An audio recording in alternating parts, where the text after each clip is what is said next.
Muy buenos días a todos. Bienvenidos a la sesión general del Centro Médico ABC. Como cada segundo martes del mes corresponde investigación. En este mes quiero agradecer la presencia del Servicio de Medicina Interna por aceptar la invitación. Nos van a presentar dos de los trabajos de tesis de sus médicos que egresan. La dinámica es 20 minutos de presentación y tenemos 10 minutos de preguntas y respuestas por cada trabajo. La primera en presentar es la doctora Verónica Corral. Vero, ¿nos escuchas bien? Sí, ¿me escuchan bien? Sí, te escuchamos. Adelante, Vero. Perfecto. Pues yo soy Verónica Corral, soy residente de cuarto año de medicina interna y hoy les voy a platicar de mi tesis, que el título es Punto de corte de procalcitonina al ingreso hospitalario en pacientes con fiebre y neutropenia con neoplasias hematológicas asociados a microorganismos específicos. Un poquito de la introducción de este tema acerca de la neutropenia febril, pues es una complicación frecuente en pacientes con neoplasias hematológicas que reciben quimioterapia y esta está asociada a una alta mortalidad y morbilidad. Y las infecciones por microorganismos multidrogoresistentes representan un desafío terapéutico en estos pacientes que son de alto riesgo. Los niveles de procalcitonina se han asociado a una mayor gravedad de la infección y a peores resultados, incluida también una mayor tasa de mortalidad. Y las infecciones por microorganismos multidrogoresistentes son un desafío terapéutico en estos pacientes de alto riesgo, ya que cada vez están más en aumento. Y el uso de antibióticos de amplio espectro ha aumentado la prevalencia de microorganismos multidrogoresistentes, por lo que reducir la exposición a estos antibióticos disminuye las resistencias bacterianas y también es un factor independiente en la mortalidad de estos pacientes. Muchas veces nuestros pacientes con fiebre y neutropenia continúan con fiebre a pesar del uso de antibióticos de amplio espectro y esto pues realmente representa un desafío diagnóstico, especialmente con el aumento de estas bacterias multidrogoresistentes y también la incidencia de infecciones fúngicas en el entorno hospitalario, sobre todo en estos pacientes. Y distinguir a veces entre las causas infecciosas y no infecciosas de la fiebre en los pacientes, pues a veces parece imposible, y esto resulta en que nuestros pacientes tienen estancias prolongadas y en un uso extendido de antibióticos y también en consumo excesivo de recursos. Muchos hospitales en la Ciudad de México y en otros estados también tienen recursos limitados y no todos cuentan con laboratorios de microbiología. Y la toma de cultivos es pues una prueba diagnóstica costosa, por lo que encontrar una herramienta diagnóstica que nos ayude en estos pacientes pues parece ser muy importante. Además de que los hemocultivos son costosos, únicamente encontramos un aislamiento microbiológico en estos pacientes en un 7 a 31% de los casos. Y pues, ¿qué es la procalcitonina? Es un polipéptido que es un péptido precursor de la calcitonina, que esta es una hormona producida por las células C de la tiroides que regulan el metabolismo de calcio.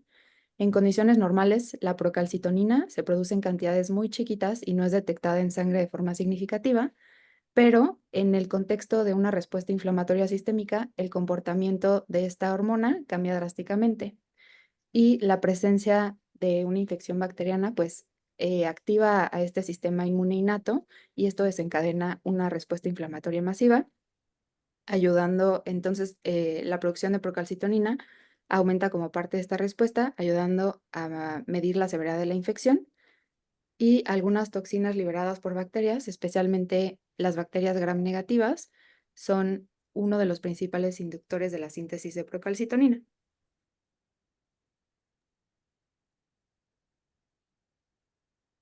La presencia de una infección bacteriana, como ya platicamos, activa el sistema inmune innato, lo que desencadena una respuesta inflamatoria masiva y la producción de procalcitonina aumenta como parte de esta respuesta.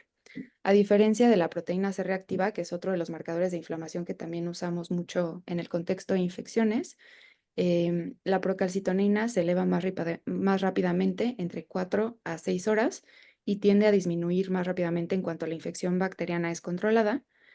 Y mientras que la PCR se eleva tanto en infecciones bacterianas como virales, la procalcitonina tiene más especificidad para infecciones bacterianas, lo que es valioso para, pues, el seguimiento de estas infecciones. Hay otras causas en las que se puede elevar la procalcitonina, que no solamente es en el contexto de infección, y es en casos de un trauma severo, de alguna cirugía mayor, pacientes con quemaduras extensas y algunos tumores neuroendocrinos. La incidencia de neutropenia grave, que es el recuento de neutrófilos absolutos de menos de 500, es hasta en un 50-70% de los pacientes que reciben quimioterapia inmunosupresora o mielosupresora, que esta es la mayoría de las quimioterapias que se emplean en hematología, y de estos la incidencia de neutropenia febril es del 15 al 50% de los pacientes, con una mortalidad del 50%. Entonces, el identificar un nuevo marcador de riesgo que pueda predecir el aislamiento microbiológico en estos pacientes, pues puede cambiar el manejo actual y mejorar el pronóstico. Y pues la utilidad de este proyecto para los centros de segundo y tercer nivel, donde a menudo no se dispone de servicios de microbiología, lo que dificulta el diagnóstico y el aislamiento. La procalcitonina puede ser una herramienta de fácil acceso y bajo costo, que puede ser valiosa para el manejo, el diagnóstico temprano y también la identificación de microorganismos.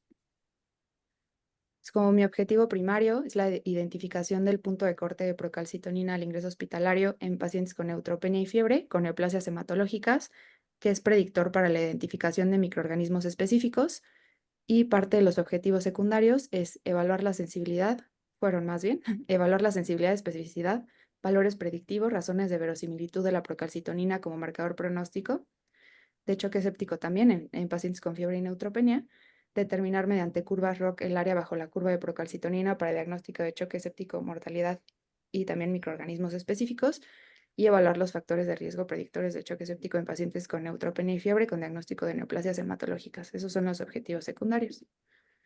La hipótesis es que la sensibilidad del punto de corte de procalcitonina al ingreso hospitalario para la identificación de microorganismos específicos sea del 90% en pacientes con fiebre y neutropenia con diagnóstico de neoplasias hematológicas. Y bueno, este es un poquito mi diagrama. En cuanto al estado basal y la demarcación diagnóstica, pues mi universo de trabajo fueron los pacientes con diagnóstico de neoplasias hematológicas con neutropenia febril, un poquito acerca de mis criterios de inclusión, pacientes con neoplasias hematológicas que cumplieran con la definición de fiebre y neutropenia, pacientes con choque séptico que requirieran hospitalización, y mis criterios de exclusión que tuvieran choque por alguna otra causa, ya sea choque cardiogénico, choque hipovolémico, y que no tuvieran pues el registro para saber, bueno, los datos para terminar el registro de los pacientes. Otras cosas en cuanto a la estratificación pronóstica, la edad, también evalué el ECOG, que es el estado funcional de los pacientes, eh, el esquema de quimioterapia que recibieron, cuántos ciclos habían recibido.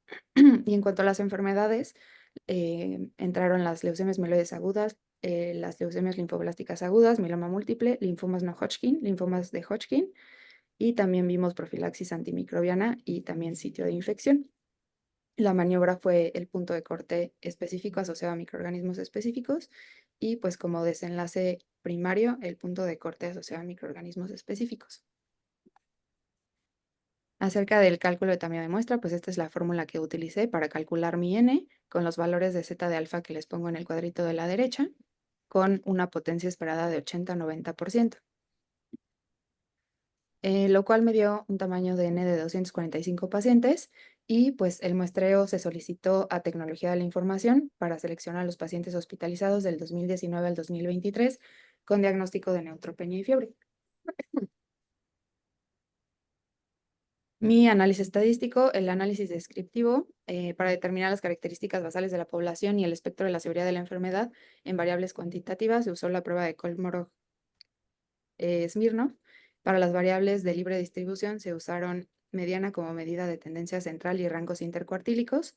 Para las variables cualitativas como sexo, ECOG o el estadio oncológico se calcularon porcentajes y frecuencias. Y para el análisis bivariado se realizaron curvas ROC para definir el punto de corte de procalcitonina, y una vez definido el punto de corte se calculó sensibilidad, especificidad, valores predictivos y razones de verosimilitud.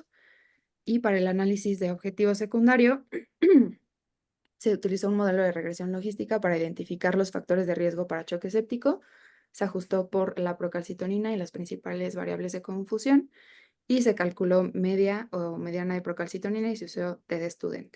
Y el tipo de desenlace fue cuantitativo, por lo que se usó diferencia de medios. En cuanto a las consideraciones éticas, pues este protocolo fue un protocolo retrospectivo, no representó ningún riesgo para los pacientes ni para los familiares, y la información se resguardó con contraseñas, se usaron números como parte de la identificación del paciente. Este protocolo también cuenta con validez científica, porque el tamaño de muestra se realizó considerando un valor estadístico del 80%, y de igual manera cuenta con un valor social, porque al identificar una nueva herramienta diagnóstica nos podría ayudar a reducir costos, optimizar recursos y a identificar a los pacientes de alto riesgo desde un inicio, con el objetivo de prevenir desenlaces fatales, y pues no hubo financiamiento para la realización de este protocolo. Y ya, pasando a lo interesante, también los resultados, pues en este estudio se incluyeron un total de 245 pacientes, de los cuales fueron 119 mujeres y 126 hombres. La edad media fue de 56,4, con una desviación estándar de 18,9 años. Y aquí en esta tabla podemos ver la proporción de mujeres y hombres al ingreso. Estos son los puntos de corte de procalcitonina al ingreso. Las mujeres tuvieron más bajos niveles al ingreso, de 0,2, estos son nanogramos, perdón, y que los hombres, pero a las 48 horas se emparejaron esos niveles. Un total de 165 pacientes cumplían con criterios de neutropenia grave y fiebre, que estos son neutrófilos abajo de 500, de los cuales 16 de estos pacientes tenían niveles de procalcitonina arriba de 2 nanogramos por decilitro. Y esto, la verdad es que no fue significativo, y a las 48 horas también estos pacientes no fue significativo.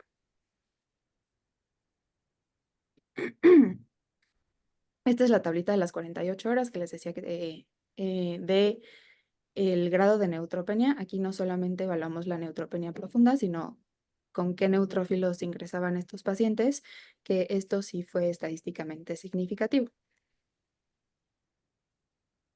71 pacientes presentaron choque séptico al ingreso durante la hospitalización, de los cuales 19 pacientes, que eran el 82%, ingresaron con niveles arriba de 2 nanogramos sobre decilitro, y esto sí fue significativo.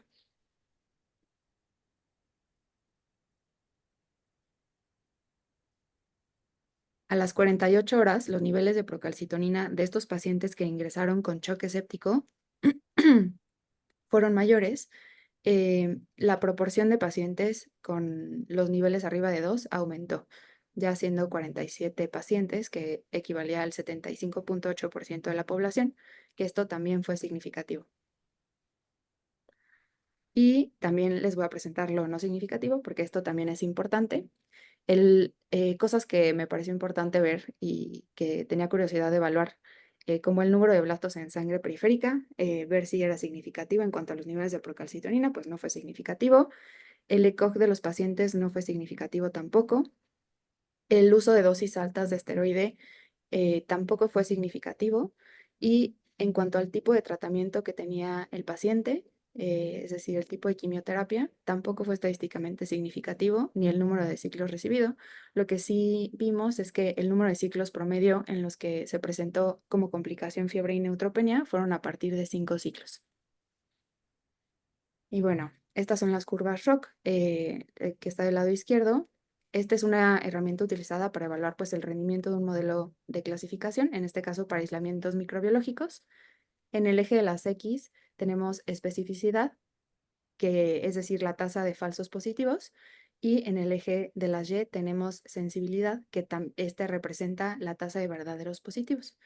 La curva azul es el punto de corte que pues yo saqué, y la línea gris, la diagonal, es un clasificador aleatorio que da un área bajo la curva de 0.5. Entonces, cualquier valor sobre esta línea indica un rendimiento mejor que el azar y por debajo de 0.5 indica un rendimiento igual al azar.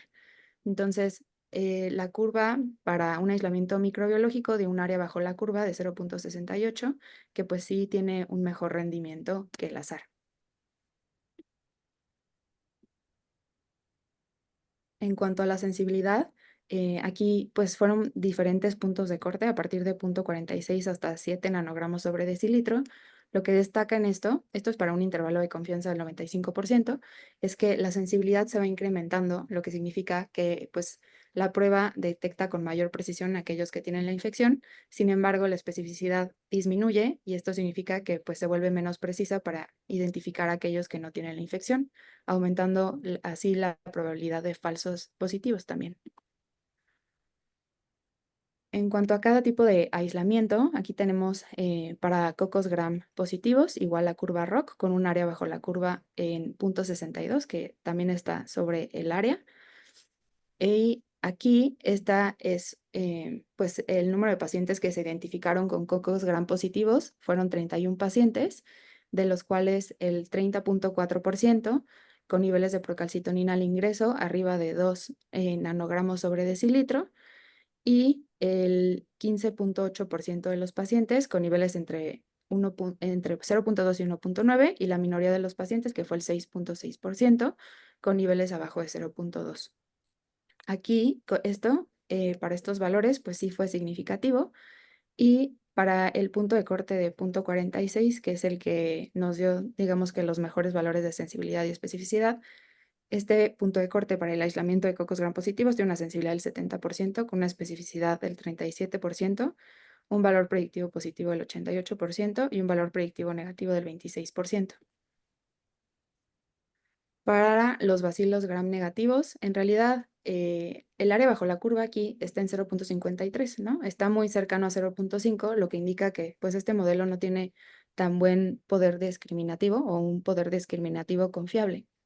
Y en total tuvimos 80 pacientes con aislamiento de bacilos gram negativos, de los cuales el 39.1% tenía niveles de procalcitonina arriba de 2, el 36% tenía niveles de procalcitonina entre 0.2 y 1.9 y el 28% abajo de 0.2. Entonces, la verdad es que aquí no hubo mucha diferencia, la mayoría ingresó, o bueno, los porcentajes son muy parecidos con los 3 puntos de corte. Y aquí el punto de corte que usamos era un poquito más alto, en 1 nanogramo sobre decilitro. Este punto de corte tenía una sensibilidad de 88%, especificidad de 42%, con un valor predictivo positivo del 77%, un valor predictivo negativo del 53%, y pues esto no fue estadísticamente significativo. Para el aislamiento de hongos, el área bajo la curva fue de 0.68 y pues aquí tuvimos un total de 31 pacientes con el aislamiento de hongos, de los cuales el 21% tuvieron niveles arriba de 2 y el 16.8% entre 0.2 y 1.9 y la minoría, que fue el 7.4%, abajo de 0.2, que esto tampoco fue estadísticamente significativo.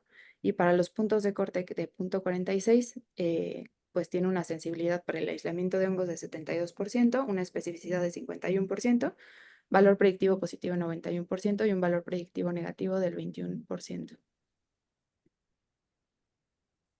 En cuanto al aislamiento de bacilos gram negativos, pues este es el área bajo la curva que mayor me salió, que lo interesante es que casi se acerca al 1, que el 1 es como el poder discriminativo excepcional, entonces está muy cercano al 1, que eso habla de un buen rendimiento diagnóstico de la prueba.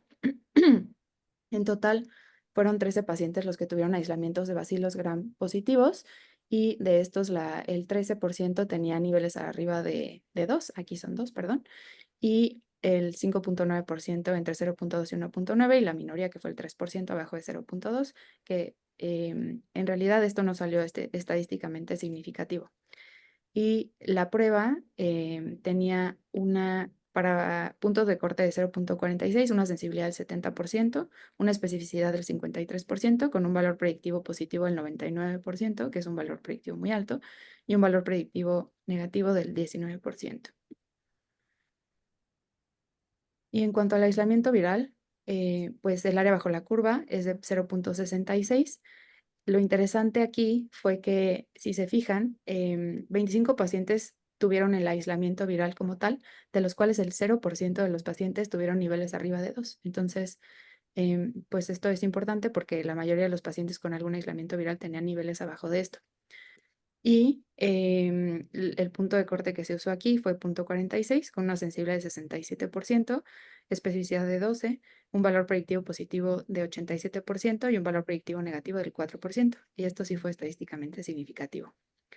Entonces, las conclusiones es que la procalcitonina es un biomarcador útil para evaluar el riesgo de infecciones bacterianas y fúngicas en pacientes con neoplasias hematológicas, fiebre y neutropenia. Niveles elevados de procalcitonina se asocian con una mayor probabilidad de tener algún aislamiento microbiológico y pues el uso de procalcitonina para dirigir la terapia antimicrobiana pues puede ser importante porque ya vimos que con niveles abajo de 0,2 pues la probabilidad de tener un aislamiento microbiológico es baja, entonces puede permitir un enfoque más conservador en estos pacientes que pues ya llevan mucho tiempo de antibióticos. Pues podría reducir la exposición a estos antibióticos de amplio espectro y así reducir pues la incidencia de microorganismos multidrogoresistentes en siguientes hospitalizaciones. En niveles arriba de 0,46, la alta sensibilidad de la prueba pues apoya la continuación de una terapia antimicrobiana más agresiva. El valor predictivo negativo es muy alto, de 100% para ambas medidas, tanto de 1 como arriba de 3 nanogramos sobre decilitro, perdón. Y esto indica que prácticamente todos los individuos con un resultado negativo pues realmente no tienen el aislamiento bacteriano o fúngico, lo que ayuda a redirigir la terapia antimicrobiana, como ya habíamos platicado. Reducción del riesgo de microorganismos multidrogoresistentes, que es una buena herramienta discriminatoria para reducir el uso excesivo de antimicrobianos. Y pues también es importante que el grado de neutropenia pues es un factor crucial en el pronóstico de estos pacientes, ¿no? Las neutropenias profundas, especialmente después de varios ciclos de quimioterapia, aumentan significativamente el riesgo de complicaciones y pues también la diferenciación de infecciones virales, que en casos de niveles bajos de procalcitonina, la probabilidad de infecciones virales es mayor, sugiriendo que se podría descontinuar la terapia antimicrobiana y enfocar el tratamiento en manejar la infección viral. Y ya, eso es todo.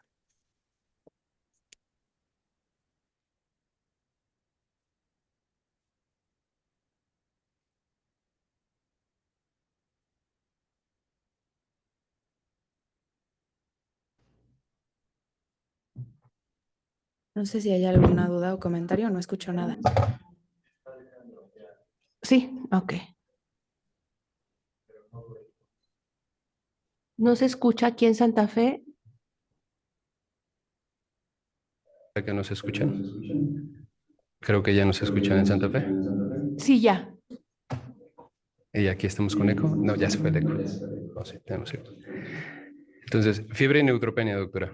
Y donde la gran mayoría de sus pacientes tienen procalcitonina, pero no todos. Y donde quiere asociarlo con un aislamiento bacteriológico, sin embargo, nos menciona que solo el 30% de ellos podría tener un aislamiento. Lo quiere decir, el 70% de su población no va a tener el desenlace. Y aún así muestra esos resultados. Eso apoyaría el uso de la procalcitonina para tratar de identificar eso. Nos muestra la doctora unas áreas bajo la curva, ¿no? Tienen una rayita en medio, por abajo es menos de 0,5, por arriba es más mayor de 0,5, más mayor de 0,5 es una prueba moderada, mayor de 0,75 una buena prueba, mayor de 0,90 una excelente prueba. Y nos muestra resultados como entre 0,6 y 0,8 y una está muy alta para predecir el aislamiento e insisto en una población donde el desenlace no lo presentan todos, lo cual habla de que puede ser una buena prueba para predecir. Yo le daría esa herramienta, doctora, para levantar, mencionar eso en su trabajo y resaltar la importancia de él. Y le daría un consejo, yo lo asociaría con desenlaces clínicos, porque su desenlace es el 30%, que aparece en el 30% es aislamiento bacteriológico, pero lo clínico quizá lo tenga en el 100% de los pacientes, cuántos tuvieron choque, cuántos tuvieron muerte, como vio en sus primeras tablas, ¿no? Aparecía significativo. Entonces yo trataría de hacer las asociaciones clínicas, creo que eso le daría mucho valor a su trabajo. Y le preguntaría a usted, doctora, ¿qué opinaría con esto? ¿Tenemos que cambiar ahora? ¿Tenemos que una procalcitonina alta es igual a menos antibiótico o más antibiótico? Y si recomienda o si analizó el seguimiento con procalcitoninas en estos pacientes.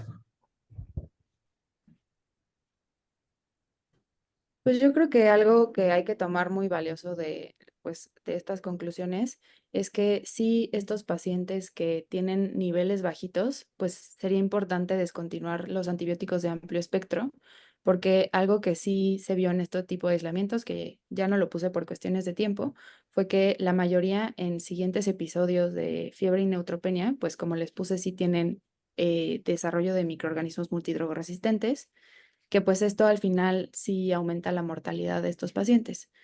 Sí le estoy dando seguimiento porque pues digamos que es parte de mi tesis también que estoy haciendo de la maestría, entonces le estoy dando seguimiento y estoy pues todavía intentando sacar más datos de todo esto para pues poder tener una mayor cantidad de conclusiones.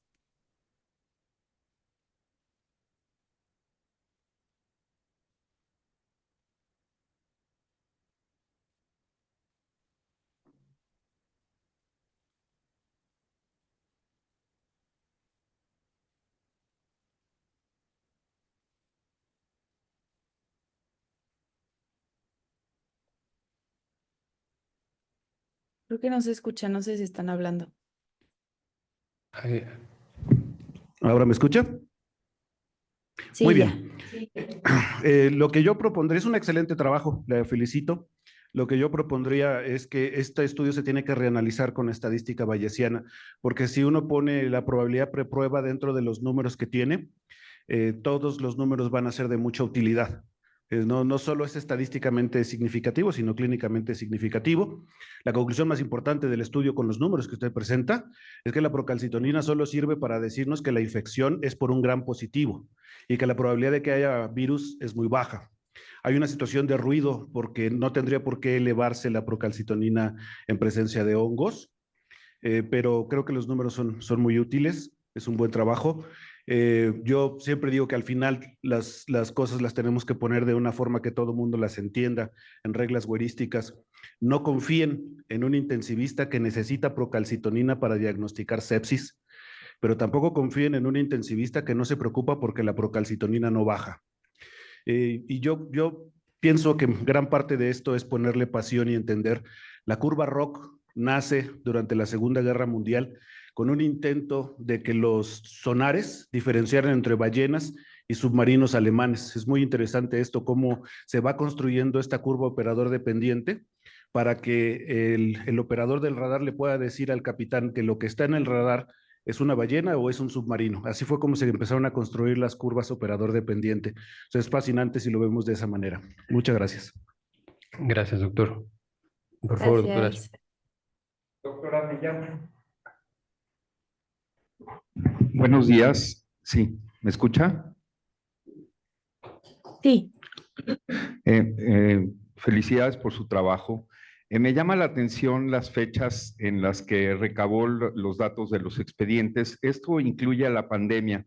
¿De qué manera notó que afectó para su trabajo el hecho de que muchos de los pacientes estaban hospitalizados por neumonías atípicas que obviamente se sobreinfectaron durante la pandemia? ¿Notó alguna diferencia en esto? ¿Le causó ruido de alguna manera? Sí, claro, es una muy buena pregunta. Pues en realidad sí, la infección como tal clínica que más se vio en este tipo de pacientes fue neumonía y de la mayoría de los pacientes que tuvieron un aislamiento de hongos, que fueron, pues sí fueron bastantes, fue porque en estas neumonías se complicaban con aspergilosis invasiva, que fue una de las complicaciones que vimos en COVID. Entonces sí me metió un poquito de ruido, pero al final la cantidad de pacientes que necesitaba, pues sí tenían que incluir todos estos años porque si no, pues no iba a llegar a la cantidad de pacientes, pero sí me pareció interesante también eso. Tiene levantada la mano para un comentario el doctor José Fabián en el chat, en el Zoom. Si gusta abrir su micrófono para hacer. ¿Qué tal? Buen día. Buenos días a todos. Doctora, pues felicidades. Fabián Martínez de Oncología Médica. Mire, primero felicitarla por su trabajo, porque pues, obviamente es muchísimo trabajo, ¿no? Y es muchísimo pensarle. yo le haría algunas otras recomendaciones, además de las de Alex. Una de ellas es que yo observo la demarcación diagnóstica en el estado basal, que incluyó pacientes arriba, bueno, con neutropenia en general, desde 1500 para abajo, y el punto de corte de fiebre, ¿no? O de la temperatura arriba de 38.3. Ya está más o menos descrito que estos pacientes tienen espectros diferentes, si son arriba de 500 o abajo de 500, arriba de 1000 o abajo de 1000, y ahí si esto los incluyó, esto puede que esté usted incluyendo pacientes con diferentes comportamientos. Esa es una, ¿no? Y el otro, también ya está más o menos descrito en la fiebre neutropenia que hay síndromes clínicos asociados a esta presentación, en la que uno puede tener foco clínico y tener aislamiento microbiológico. Uno puede tener foco clínico y no tener aislamiento microbiológico, y uno puede que no tenga un foco clínico, o sea, no tiene foco respiratorio, abdominal, urinario o de partes blandas, y tampoco obtiene un aislamiento microbiológico. Esto antes de la progesterona, ¿no? Y con estos espectros hay diferentes pronósticos de la enfermedad. O sea que sí puede haber pacientes que tengan menos de 500, fiebre de 39, si gusta más, que no encontramos un foco clínico, que no tenemos aislamiento, pero que tienen claramente un cuadro de choque. Y yo creo que también eso hace referencia de terapia intensiva, de pues la progesterona me va a ayudar a hacer algo, pero no me va a dar el diagnóstico. Entonces, yo sé que si usted acota más su estado basal a este tipo de pacientes, es probable que la N no le dé, pero es probable que mejore mucho el rendimiento diagnóstico de la procalcitonina. Y eso sería de mucho más valor, porque evidentemente, digo, usted lo quiere justificar como un estudio que nos puede orientar el tratamiento en lugares donde haya menos acceso. Y aquí, aunque haya algunas pruebas, o sea, usted sabe que las pruebas diagnósticas sí nos interesa mucho más la curva ROC para encontrar el equilibrio entre estos valores de sensibilidad, especificidad, valor predictivo negativo o positivo, la verosimilitud, y uno por sí solo no es tan útil. Si tiene muchísima sensibilidad, pero no tiene buena especificidad, la verdad es que podemos cometer muchos errores y viceversa. Entonces, con el área de buscar una mejor curva ROC, yo le recomendaría que bajara un poquito o que redujera un poquito su N, con la idea de que encuentre valores que nos puedan ayudar mejor a considerar, pues, desescalar o escalar tratamiento, que finalmente creo que es lo que tiene mayor valor. Muchas gracias. Muy bien. Doctora, muchas felicidades por su trabajo. Vamos a continuar con la sesión. Ahora es el turno del doctor Marcos Papas. Nos presentará también su trabajo de tesis. Adelante, Marcos.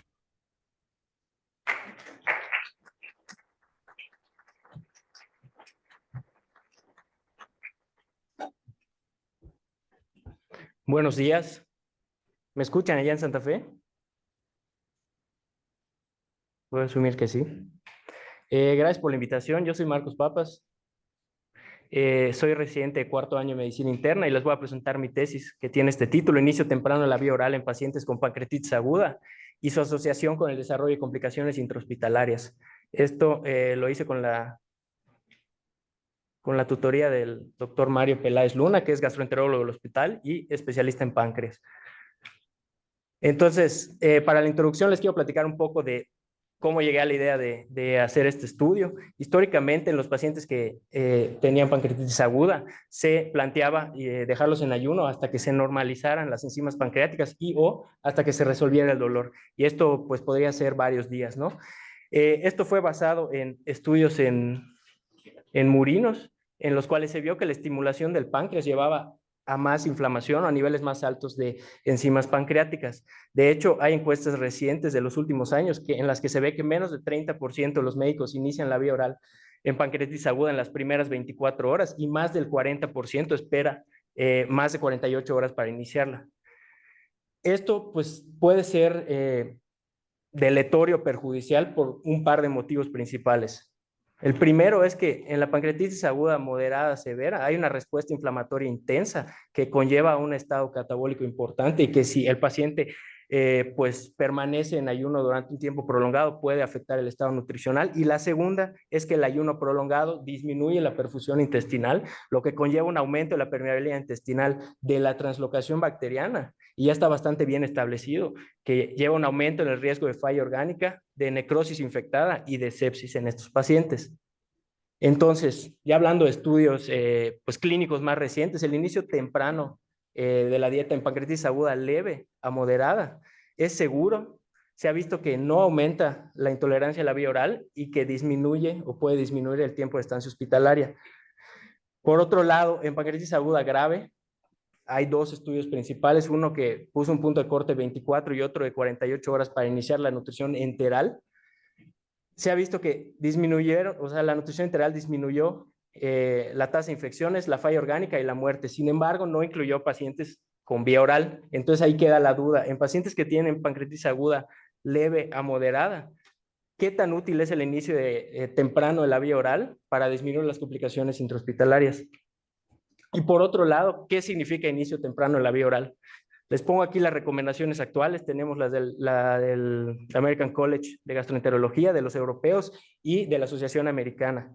Los del American College nos dicen, hay que iniciar la vía oral en las primeras 24 a 48 horas, de acuerdo a la tolerancia del paciente en cuanto a dolor y náuseas principalmente. Eso es en pancreatitis aguda leve. En moderadamente grave a grave, hay que iniciar siempre nutrición enteral sobre la nutrición parenteral, ya que disminuye las complicaciones infecciosas y sistémicas, como les dije hace un momento. Los europeos dicen, hay que evitar el ayuno, a menos que haya una contraindicación clara para la vía oral, pero no proponen una temporalidad ideal. Y en pancreatitis moderada severa, sí proponen iniciar la nutrición enteral en las primeras 72 horas. Y por último, la Asociación Americana dice, hay que iniciar en las primeras 24 horas siempre que sea posible. Entonces, parte de lo que queríamos ver con este estudio es si hay una temporalidad ideal para iniciar la vía oral en pancreatitis aguda, ¿cuál es? Entonces, la justificación era comprobar la utilidad clínica del inicio temprano en la vía oral en los pacientes con pancreatitis aguda, más específicamente en la reducción de las complicaciones hospitalarias, con lo que puede ser de utilidad o podría ser de utilidad para disminuir los desenlaces clínicos desfavorables, el tiempo de estancia hospitalaria y sus costos.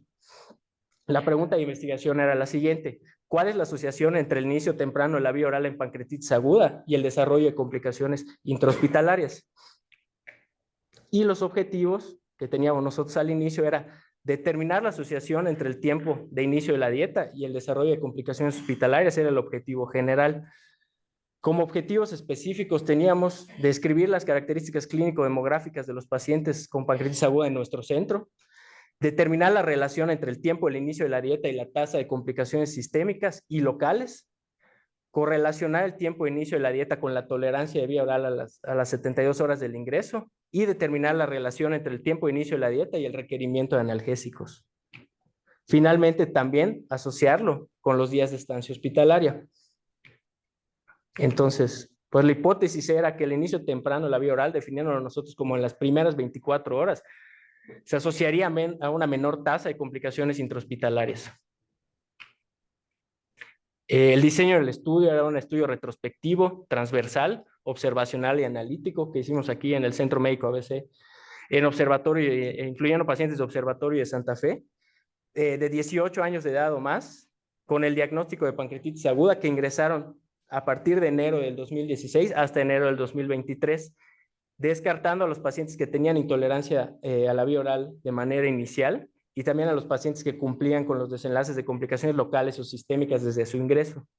Entonces, este es el modelo arquitectónico. Como pueden ver, tenemos a pacientes con pancreatitis aguda que iniciaron la dieta en 3 temporalidades diferentes. En las primeras 24 horas, entre las 24 y las 48 horas y después de las 48 horas. Y esto buscó asociarse con el desarrollo de complicaciones intrahospitalarias. En cuanto a la demarcación pronóstica, pues incluimos todos estos parámetros basales que pudieran favorecer que los pacientes presentaran los desenlaces y también maniobras periféricas como la hidratación agresiva, el uso de fármacos nefrotóxicos, intervenciones quirúrgicas o el uso de nutrición parenteral con relación a los desenlaces. Calculamos el tamaño de muestra mediante una fórmula de diferencia de proporciones, tomando como clínicamente significativa una diferencia de 10% al menos entre ambos grupos.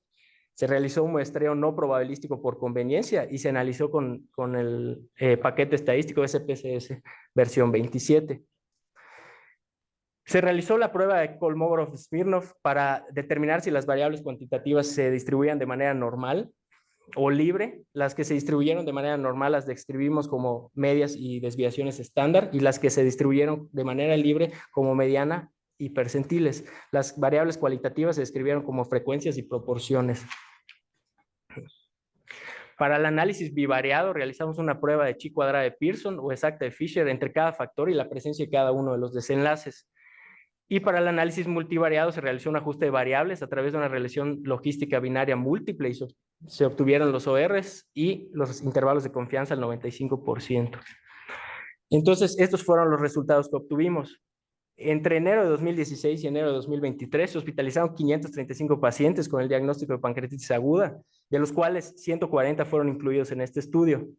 La edad media de presentación de estos pacientes fue de 53 años. Si se fijan, hubo más o menos una equidad entre la cantidad de hombres y mujeres. La mayoría de los pacientes no tenía comorbilidades. Un 34% tenía una y más o menos 13% tenía dos o más, de las cuales la principal fue la hipertensión arterial, seguida por la diabetes tipo 2 y finalmente la cardiopatía isquémica. 19% de los pacientes cumplían con la definición de obesidad, lo cual está bien establecido que es un factor de riesgo para pancreatitis aguda más grave. La etiología más frecuente fue la biliar, lo cual va de acuerdo también a la literatura. Llamó la atención que 23% de los pacientes pues, fueron clasificados como una pancreatitis idiopática, en la cual no se logró identificar una causa durante la hospitalización.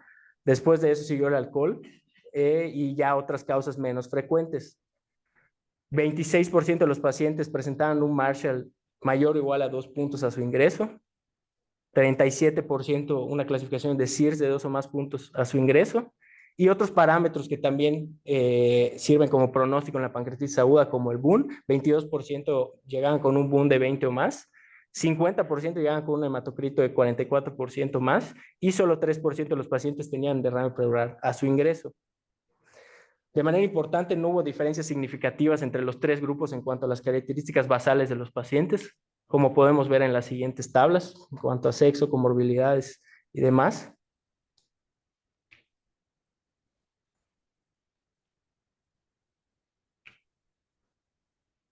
Y tampoco lo hubo en cuanto a la etiología. Ahora, ¿qué manejo recibieron todos estos pacientes? De manera importante, el inicio de la vía oral en las primeras 24 horas se presentó en 25% de los pacientes, en 24 a 48 horas en 36% y más de 48 horas en 38%, lo cual va un poco de acuerdo a lo que les presentaba al inicio. Menos de 30% inician en las primeras 24 horas y aquí es un poco menos, pero más del 40% en las 48 horas. Vamos de acuerdo un poco a lo que se presenta en otros lugares del mundo. El tipo de dieta inicial principalmente fue la dieta líquida.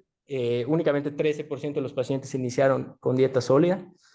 4% recibieron nutrición enteral y llama la atención un 23% de nutrición parenteral. Y 28% de los pacientes presentaron o recibieron una hidratación agresiva y también llama la atención una alta utilización de antibióticos en 67% de estos casos. Más o menos 25% recibieron diuréticos, 58% nefrotóxicos. Una cuarta parte de los pacientes pasó a CEPRE, principalmente con la indicación de una coledocolitiasis, y de otras intervenciones, la principal fue la colangiografía transoperatoria en pacientes que entraban a una colecistectomía, aunque se realizaron 3 ultrasonidos endoscópicos, una necrostomía y un drenaje de colección. Entonces, aquí podemos ver el manejo establecido de acuerdo a las diferentes temporalidades del inicio de la vía oral. Las únicas asociaciones que se encontraron y que llaman la atención es que los pacientes que iniciaron la vía oral en las primeras 24 horas tuvieron una tendencia significativa para iniciar con dieta sólida, a diferencia de los demás que iniciaban principalmente con dieta líquida. Y por otro lado, los pacientes que iniciaron la vía oral después de las 48 horas tuvieron una tendencia significativa a recibir nutrición enteral y parenteral. No hubo diferencia significativa en cuanto al requerimiento de otras intervenciones ni de la CEPRE. Y en cuanto a los desenlaces, que es lo que más nos compete, la severidad fue leve en el 80% de los casos, moderadamente grave en 16% y en 3% fue grave, lo cual también va más o menos similar a lo que está descrito en la literatura. Se presentaron 11 complicaciones locales, de las cuales 6 fueron necrosis y 5 fueron colecciones no necróticas. 19% de los pacientes presentaron falla orgánica, de las cuales la más frecuente fue la renal, con un 68%, seguida de la hemodinámica y por último la respiratoria. 5% de estos pacientes presentaron falla persistente, con lo que cumplieron la definición de una pancreatitis aguda grave. Y 37% de los pacientes presentaban un Marshall de 2 o más puntos a las 72 horas del ingreso. Llamó la atención que en cuanto a la tolerancia a la vía oral a las 72 horas, 63% de los pacientes fueron los que la presentaron. Casi 40% de los pacientes no tenían una adecuada tolerancia a la vía oral a las 72 horas. La mediana de requerimiento de analgesia fue de 96 horas y de 14 dosis. Estos fueron los valores de PCR a las 48 horas y 72 horas, y la mediana de estancia hospitalaria fue de 5 días.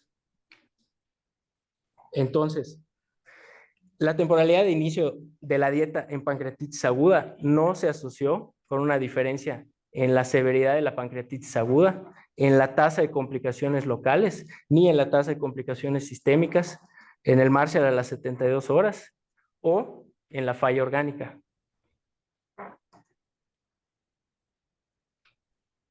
Lo que sí se vio es que los pacientes que iniciaban la vía oral de manera más tardía tuvieron una tendencia hacia un mayor requerimiento de analgésicos, tanto por horas como por número de dosis, a niveles más altos de PCR a las 48 y a las 72 horas y a más días de estancia hospitalaria.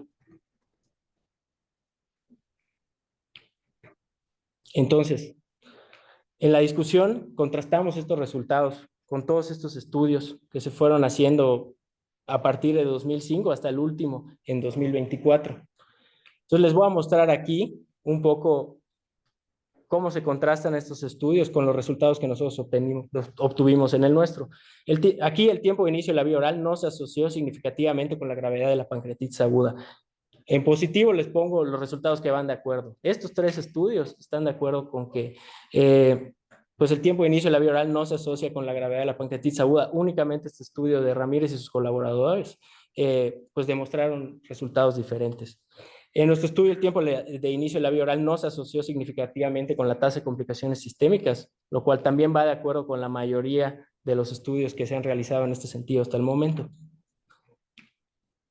Tampoco encontramos nosotros una diferencia entre los que iniciaron la vía oral temprano y los que la iniciaron después con el requerimiento de procedimientos terapéuticos. En este sentido, los únicos 2 estudios que evaluaron esta posibilidad van de acuerdo con nuestros resultados. Lo mismo pasa con la calificación de CIRSE a las 72 horas. Nosotros no encontramos una diferencia significativa y estos 2 estudios tampoco lo hicieron. Este es un resultado que fue un poco controversial en cuanto a nuestro estudio. El inicio de la vía oral después de las 48 horas se asoció a una menor probabilidad de tolerar la vía oral a las 72 horas. Únicamente este estudio de Ramírez pues, obtiene resultados similares cuando todos estos estudios obtienen resultados diferentes en los cuales no hubo una diferencia significativa en cuanto a la tolerancia a la vía oral. Lo mismo pasa con el requerimiento de analgesia. En nuestro estudio, los que iniciaron después tuvieron más requerimiento de analgesia y todos estos estudios dicen lo contrario. Finalmente, en nuestro estudio, el tiempo de inicio de la vía oral tuvo una relación directamente proporcional con los niveles de proteína C reactiva. Aquí hay un poco de controversia y un estudio que está a favor, 2 que están en contra. Y lo que sí está bastante bien establecido hasta el momento es que el inicio de la vía oral más temprano se asocia a menos días de estancia hospitalaria y hay aquí todos estos estudios que están de acuerdo. Entonces, las conclusiones de nosotros fueron que, aunque el inicio temprano de la vía oral parece no asociarse a una disminución en la tasa de complicaciones locales o sistémicas, sí es seguro, no se asocia a una mayor tasa de intolerancia a la vía oral y puede asociarse a menos requerimientos de analgesia y a menos días de estancia hospitalaria. y sería todo.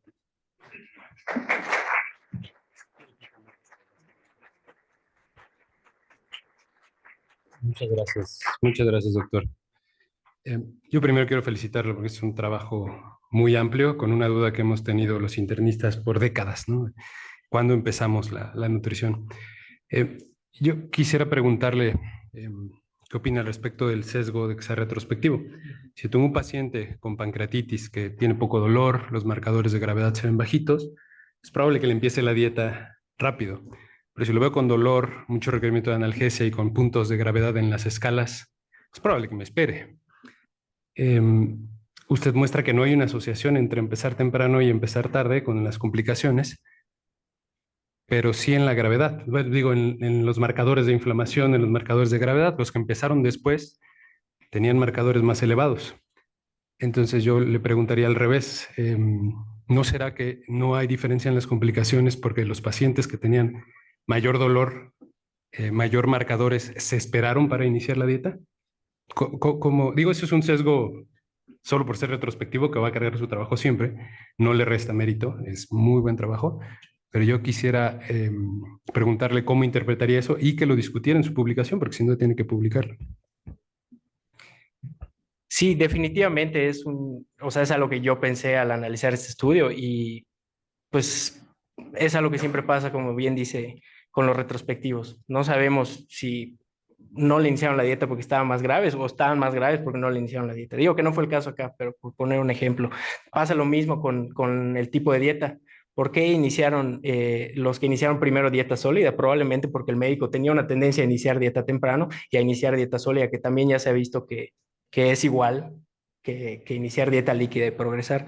Entonces, es difícil, digamos, interpretar estos resultados en ese sentido. Como yo lo veo y como las conclusiones personales que yo me llevo de este trabajo y del análisis de toda la literatura, es que independientemente de si se inició la vía oral después porque los pacientes venían en teoría más graves o parecían estar más graves, pues no hubo una diferencia clínica real. Tal vez sí los pacientes pues venían con una respuesta inflamatoria sistémica más importante o tal vez tuvieron una respuesta inflamatoria sistémica más importante porque los dejamos en ayuno y traslocaron. ¿Cuál de las dos es? No lo sé, pero no hubo más complicaciones en los pacientes que tuvieron, que iniciaron la vía después. Entonces, como yo lo veo, ¿qué pasa en la clínica? Llega un paciente, no, pues que tiene mucho dolor, que tiene náuseas, que lo veo medio mal. Mejor no le iniciamos la vía oral porque no se vaya a complicar. Aquí y en muchos estudios estamos viendo que no es así. Entonces, mi conclusión personal es tal vez iniciar la dieta en las primeras 12 horas o 24 horas no sea mejor, pero no te lleva a ningún problema.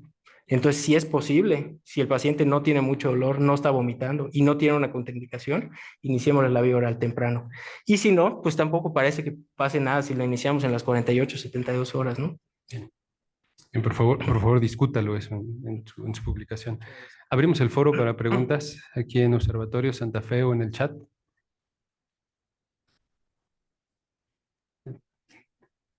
Volvimos a la normalidad con nuestras sesiones de las 7 de la mañana, por muchas razones, ¿no? Una de ellas es también que los cirujanos nos puedan acompañar, ¿no? Aquí están los residentes de cirugía, los anestesiólogos también.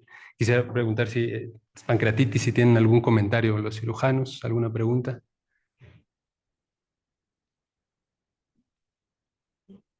En Santa Fe tampoco, ¿verdad? Felicidades, doctor. Muchas gracias.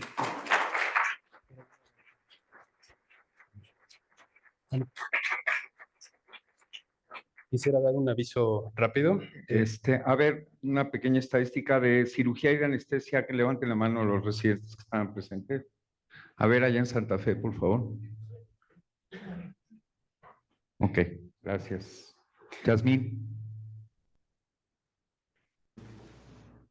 Yo, antes de concluir, les doy un mensaje rápido para los residentes. Nuevamente, el PUEM será en Tlatelolco. Ya deberán de haber recibido un correo donde tienen sus fechas, entonces volveremos también a la normalidad con eso. Doctora Chirino. Sí, gracias. No tenemos preguntas en el chat. Bueno, están las cartas de agradecimiento a los dos médicos que presentaron su trabajo de tesis. Y en cuanto a los puntos, no olvidar la sesión científica para la semana próxima, 7 de la mañana, con el tema de salud incluyente. Tenemos también el recordatorio del torneo de golf. Y bueno, la parte de sesiones científicas, el torneo de golf y bueno, ya la parte de las clases de cocina que ya se les había mencionado, 17 de octubre, para que se registren con algún acompañante.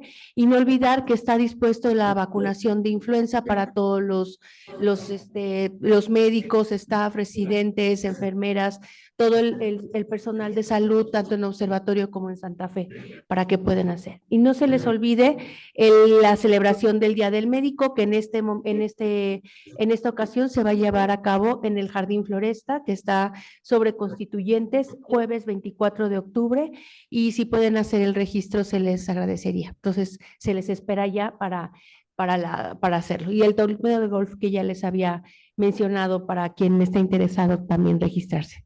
Muchísimas gracias.